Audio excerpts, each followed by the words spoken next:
Bab 39. Orang-orang dari ibu kota sudah tiba di puncak. Saat ini mereka sedang duduk di halaman belakang menceritakan semua hal yang terjadi di ibu kota. Gerard dan Janter yang juga dari keluarga besar hanya diam menatap semua orang yang berada di sana. Karena tidak ada batasan seperti yang biasa terjadi di keluarga mereka. Nobita berbisik kepada Cecilia. Kakakku Gerard belum bisa pindah ke sini, namun dia mengirim putranya itu, James Su, untuk mendapat pelatihan di sini. Sedangkan dia akan datang setiap akhir minggu untuk menerima pelatihan suamimu. Cecilia tersenyum mengangguk lalu menjawab, "Engkau tenang saja." Setelah mengatakan itu, Cecilia bangkit lalu berkata, "Semua anak berbakat dari masing-masing keluarga sudah berada di sini. Karena ayah dan ibu mereka juga ada yang memiliki tanggung jawab terhadap keluarganya, maka engkau aturlah pelatihan untuk mereka di setiap akhir minggu." Randy pun tersenyum, lalu menjawab, "Baik, itu usul yang baik. Tuan Besar Gu, engkau pun tidak berbeda. Jika memang di ibu kota membutuhkan dirimu, engkau bersama istrimu dapat kembali ke sini di akhir minggu. Namun jika semua bisa dikendalikan dari sini, maka engkau dapat tinggal di sini bersama kami." Janterku bangkit lalu menjawab, "Terima kasih. Jika memang bisa seperti itu, maka aku akan datang di akhir minggu bersama dengan Tuan Besar Su." Jarod terdiam. Semua tuan besar dan anak-anak berbakat yang dilatih. Kenapa dia yang tidak memiliki apapun juga dilatih, pikirnya. Saat itu, Sintasan masuk. Setelah memberi hormat, dia berkata, "Kakak, ada apa dengan putramu? Sekarang di tanah milik keluarga lu, dia meminta dibuatkan ruang bawah tanah. Baru di atasnya dibangun arena balap. Engkau lakukan saja apa yang dia perintah Anita Lu." Franklin menambahkan, "Benar, apapun yang dia pinta, engkau lakukan saja tanpa menunggu keputusanku." Sitasan mengangguk lalu bertanya, "Mana dia sekarang? Bukankah dia sudah keluar dari Donghai lebih dahulu dariku?" "Dia sedang membantu petani memanen sayuran," kata Tania sembari memberikan teleponnya kepada Sintasan. Melihat postingan Bongdu itu, Sintasan pun tertawa sembari berkata, "Dia memang aneh. Aku yakin dia kembali ke sini nanti membawa satu mobil sayuran." "Engkau hubungi dia. Sebentar lagi makan malam," perintah Frankie pada putrinya. Tania mengangguk melaksanakan perintah ayahnya. Setelah itu Tania kembali tertawa menatap teleponnya. Cecilia pun bertanya, "Ada apa?" Tania yang tertawa menjawab, "Ibu, benar dugaan Bibi Sinta. Dia memborong semua sayuran itu sekarang. Sedang membagi-bagikan kepada semua orang yang dia temui. Ayah dan ibunya ketemu karena sayuran yang tumpah. Sekarang putranya membagi-bagikan sayuran."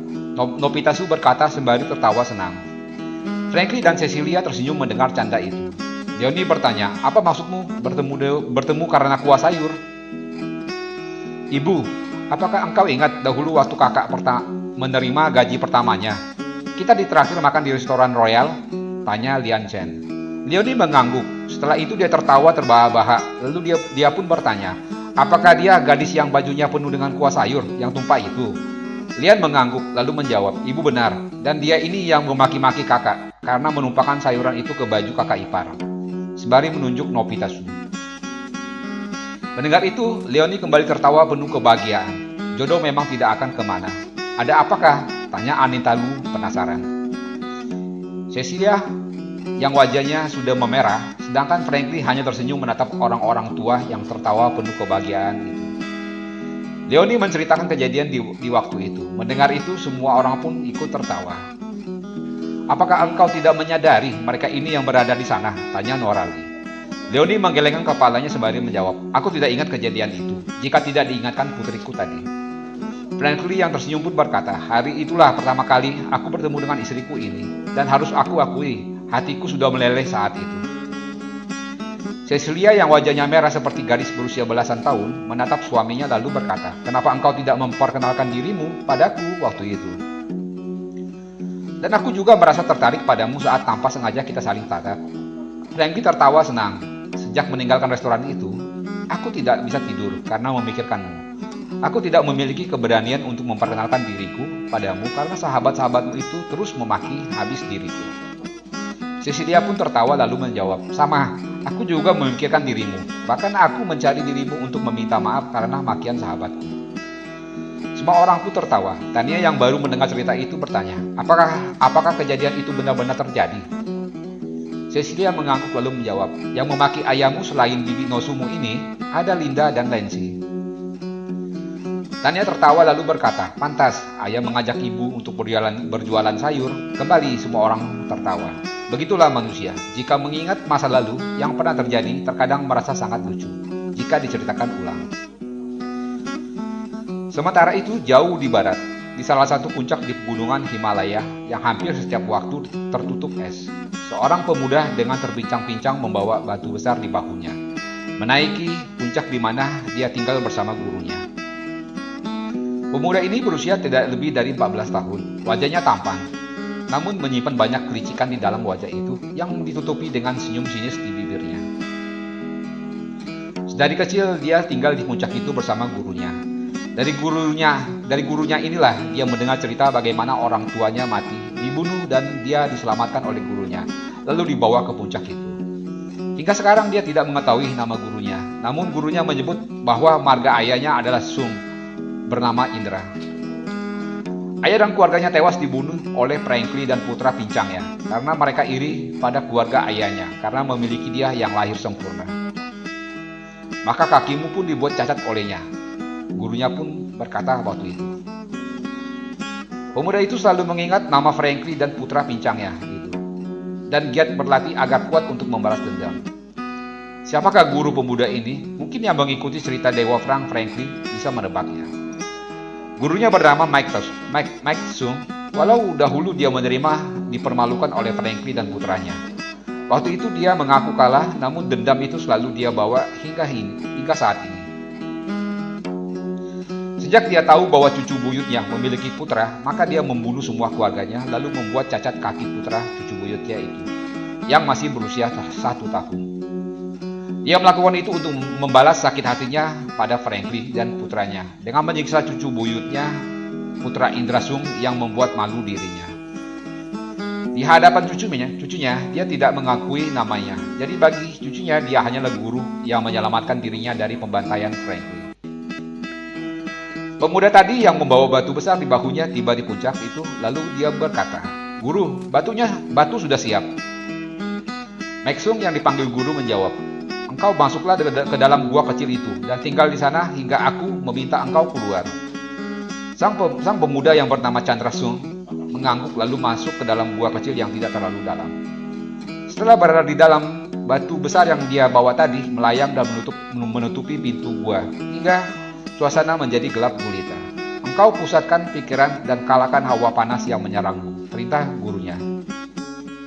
Dia melakukan apa yang gurunya perintahkan. Dia mulai duduk lalu memusatkan pikirannya untuk menghilangkan hawa panas yang memang perlahan datang karena gua itu tertutup tanpa celah. Hanya ada satu lubang kecil agar udara bisa masuk mengganti udara yang lama yang sudah bercampur dengan racun dari napas yang dia keluarkan. Seminggu berlalu, dia masih kuat untuk menahannya. 2 minggu kemudian, dia mulai bisa menyesuaikan hawa panas itu dan mulai melatihnya menjadi pukulan yang mengeluarkan hawa panas, bagaikan lahar yang keluar dari ledakan gunung berapi. Di minggu keempat, kembali dia diserang oleh hawa panas yang lebih panas. Karena di luar gua, Mike Sung membakar batu-batu sebesar kambing dengan kekuatan energi dalamnya. Batu-batu itu sudah berwarna merah menyala. Hawa panas yang dihasilkan dari batu itu masuk ke dalam gua di mana Chandra berada. Dia tidak tahu apa yang terjadi di luar gua. Dia memfokuskan dirinya untuk terus menahan hawa panas yang menyerangnya, mengambil hawa itu dan memasukkan ke semua urat nadinya hingga menjadi tenaga baginya. 2 bulan dia berada di dalam gua dengan hawa panas yang menyerangnya. Kini musim di luar gua sudah mencapai puncaknya musim dingin. Angin bertiup dengan kencang membawa bunga-bunga es yang menempel di setiap batu di gunung itu dan membuatnya membeku. Batu yang menutupi gua terbuka, suara gurunya pun menggema. "Engkau harus tetap berada di dalam hingga aku mengatakan kapan engkau boleh keluar." Chandra mengikuti perintah gurunya. Jika kemarin dia diserang dengan hawa panas, malam ini hawa dingin menusuk tulang yang menyerangnya. Dia mengerahkan hawa panas untuk menahan hawa dingin itu dan memang berhasil. Namun terdengar suara gurunya, "Murid bodoh, aku membuka batu itu agar engkau bisa menghisap hawa dingin dan menyimpannya ke dalam tubuhmu." Chandra mencoba mengikuti perintah gurunya, namun hawa panas di dalam tubuhnya menolak hawa dingin secara otomatis. Walau dia mencoba untuk mengendalikannya, namun tetap tidak bisa. Setelah 2 minggu berlalu, Maxong tahu cucunya itu tidak bisa mengendalikan hawa panas di dalam tubuhnya, hingga gagal menarik hawa dingin dan menjadikannya sebagai tenaga dalam yang bersifat dingin. Dia kecewa, namun tetap merasa senang karena cucunya sudah bisa melatih pukulan terkuat yang pernah ada. Walau bersifat panas dan keji, karena pukulan itu akan membuat tubuh lawan menjadi angus. "Engkau keluarlah dari gua itu," perintah Maxong. Chandra melompat dari dalam gua, tubuhnya seringan kapas. Dalam sekali lompat saja, dia sudah berada di luar gua. Wajahnya yang putih berubah menjadi merah karena hawa panas di dalam tubuhnya. "Sayang, engkau gagal melatih ilmu pukulan es. Namun cukuplah dengan pukulan inti api milikmu. Sudah cukup untuk menghabisi musuh-musuhmu," Maxong berkata sembari mengelus janggutnya. Mendengar kata-kata gurunya, Chandra menjatuhkan diri berlutut lalu berkata, "Terima kasih guru, apakah aku sudah bisa turun gunung mencari pembunuh keluargaku?" Maxong tersenyum menatap murid yang juga cucu buyutnya ini. Lalu dia berkata, "Coba engkau tunjukkan padaku pukulan inti apimu." Chandra bangkit lalu memukul batu besar yang dia bawa dari kaki bukit kemarin. Dengan mengerahkan tenaga seadanya, batu itu hancur berkeping-keping dan berubah menyala bagaikan bara api. Melihat itu, Maxong pun tersenyum lalu berkata, "Bagus, engkau latih lagi untuk tidak menggunakan banyak energi dalam, namun bisa membakar batu hingga menjadi abu seperti ini." Maxong mengambil batu sebesar anak kambing, dengan jarinya dia menyoleknya, dan batu itu masih tetap utuh. Melihat itu, Chandra ingin tertawa, namun sesaat kemudian matanya terbuka. Dia terdiam, batu tadi berubah rontok lalu menjadi abu. "Untuk membunuh mereka, engkau harus bisa melakukan hal itu, dan mungkin masih membutuhkan waktu 10 atau 15 tahun lagi. Rajinlah berlatih. Aku ingin istirahat," Maxong berkata, namun dia sudah tidak ada lagi di sana karena dia sudah pergi masuk ke dalam guanya. "Baik guru," jawab Chandra menjatuhkan dirinya berlutut. Bab 40. Kita tinggalkan Chandra Sang yang memendam dendam di dalam hatinya hingga dia berusaha untuk secepatnya melatih semua ilmu yang dia dapatkan dari gurunya. Kita kembali ke puncak Kaba. Pagi itu seperti biasa, di puncak itu semua orang duduk menikmati sarapan pagi bersama-sama. Setelah sarapan, sebagian dari mereka pamit untuk melakukan kegiatan mereka, sedangkan yang tidak memiliki kegiatan masih tinggal di puncak itu untuk belajar dari Franklin dan tetua Jang serta Lee. Pada saat itu, penjaga melapor bahwa ada Harvey Lam memohon izin untuk bertemu. Franklin mengangguk lalu menjawab, "Izinkan dia untuk naik ke sini." Penjaga itu meninggalkan puncak kembali ke posnya. Tak lama kemudian, Harvey Lam sudah berlutut di hadapan Franklin sembari berkata, "Tuan, terima hormatku." Semua diam karena mereka tahu orang yang berlutut di hadapan Franklin adalah pelindung negeri ini yang statusnya di atas kaisar. "Engkau bangkitlah," perintah Franklin. Harvey bangkit lalu duduk di kursi yang disiapkan penghuni puncak itu untuknya. Setelah melihat Harvey duduk, Franklin bertanya, "Ada angin apa yang membuatmu datang ke puncak ini?" Harvey memungkuk hendak menjawab, namun terhenti ketika suara Rejang yang baru bangun bertanya, "Mana bubur ayamku?" Semua orang menatap Rejang yang masih menggunakan baju kaos dan celana pendek. Harvey hendak bangkit dan memberi salam, namun ditahan oleh Franklin. "Nanti setelah dia sarapan saja." Harvey kembali duduk. Cecilia yang tadi bangkit masuk ke dalam rumah keluar dengan membawa semangkok bubur kesukaan putranya. Tania pun membuatkan 11 kopi untuk adiknya itu. Semua orang diam saat dia makan. Setelah selesai mau makan, habis buburnya, Rejang meminum kopinya lalu berjalan ke arah ayahnya. Franklin memberi tanda pada Harvey. Melihat ini, Harvey bangkit lalu bersujud dan berkata, "Tuan muda, terima hormat dan salam dari leluhurku." Rejang duduk lalu berkata, "Paman, engkau bangkitlah. Putramu bawalah ke sini bersama keluargamu, dan engkau juga bisa tinggal di sini menemani ayah." Harvey Lam masih bersujud lalu menjawab, "Terima kasih tuan muda." Lalu dia bangkit dan berkata, "Aku akan menjemput mereka sekarang." "Engkau bisa duduk dulu," kata Franklin. Harvey yang berdiri tersenyum, Rejang yang menjawab, "Ayah, keluarga paman sudah berada di kaki bukit." Mendengar itu, Franklin pun tertawa lalu melambaikan tangannya memberi tanda agar Harvey mengambil keluarganya dan membawanya ke puncak. Harvey pergi meninggalkan puncak menjemput keluarganya. Sementara itu, semua orang menjadi semakin kagum pada tuan muda mereka. Bayangkan, baru bangun tidur kamu dapat mengetahui apa yang terjadi di kaki bukit. Tak lama kemudian, Harvey sudah masuk kembali bersama istri dan putra-putrinya. Setelah memberi hormat, maka Cecilia mengajak istri Harvey duduk di sisinya bersama para wanita tua penghuni Bukit Kaba. Rejang yang sudah menghabiskan kopinya lalu bangkit dan berkata, "Kakak Bong, ayo kita berangkat ke arena balap." Cecilia yang mendengar itu menegur putranya, "Apakah engkau tidak mandi dulu?" Rejang mencibirkan bibirnya lalu menjawab, "Tidak mandi lebih enak, tidak ada yang mendekatiku." "Aku mau dekat kakak, walau kakak tidak mandi. Bolehkah aku ikut melihat arena balap itu?" teriak Dewi. Rejang mencibirkan bibirnya, "Engkau harus berlatih, jangan bermain-main saja." Dewi berdiri lalu menghentak-hentakan kakinya persis seperti Rianti kala marah. Lalu dia berkata, "Mulai hari ini aku tidak mau berlatih lagi." Rianti pun berkata, "Jika engkau tidak berlatih, kapan engkau akan menjadi kuat dan bisa ikut kakak Rejangmu keliling negeri ini?" "Ibu, nanti aku akan menjadi kuat walau tidak berlatih," jawabnya. Kali ini Rianti yang bangkit lalu berkata, "Engkau harus membawa putriku ke arena balap itu." Semua wanita tua tersenyum menatap Rejang yang menggaruk-garuk kepalanya yang tidak gatal.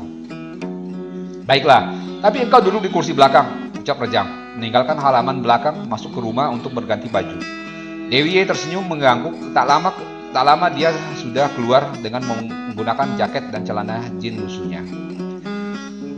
Setelah ketiga orang itu pergi, Tania berkata, "Kasihan adikku, takluk kepada Dewi dan ibunya."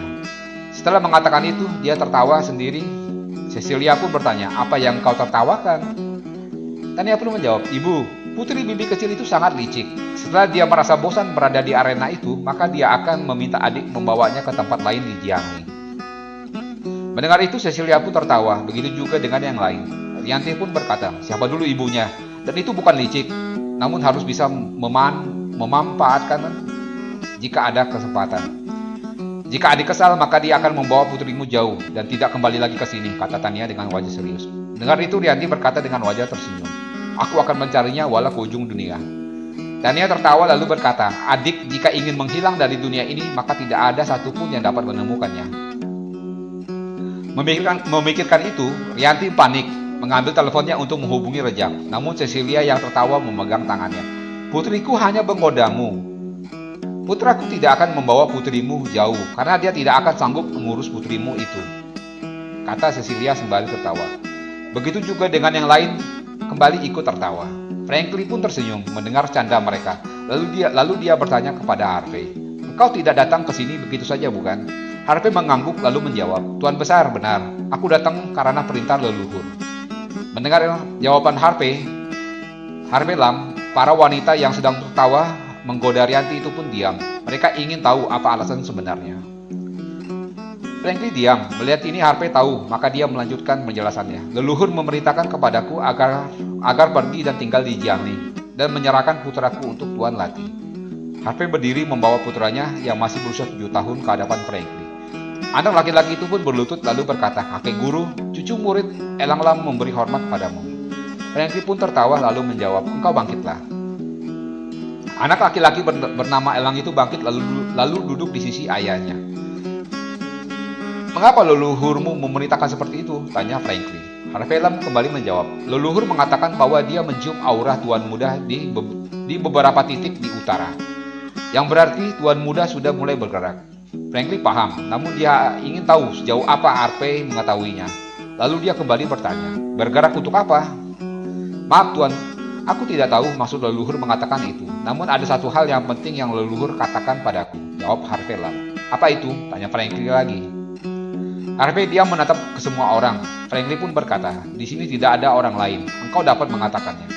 Harvey mengangguk lalu kembali berkata, "Menurut leluhurku, kami harus pindah dan menyerahkan putraku ini untuk mendapatkan pelatihan dari Tuan, agar kelangsungan keluarga Lam kami tetap terjaga. Jika tidak, maka keluarga Lam kami akan musnah."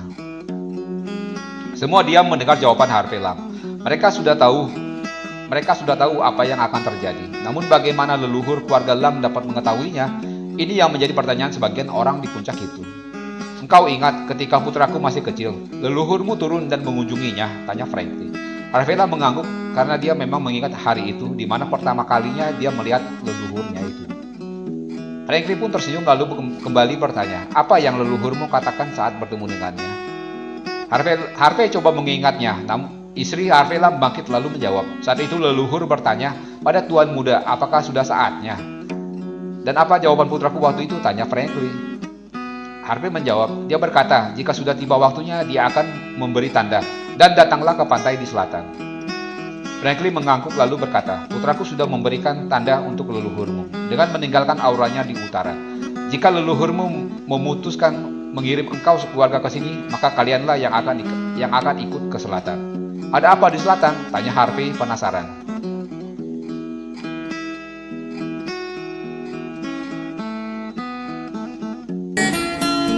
Jangan lupa ya, subscribe dan komennya.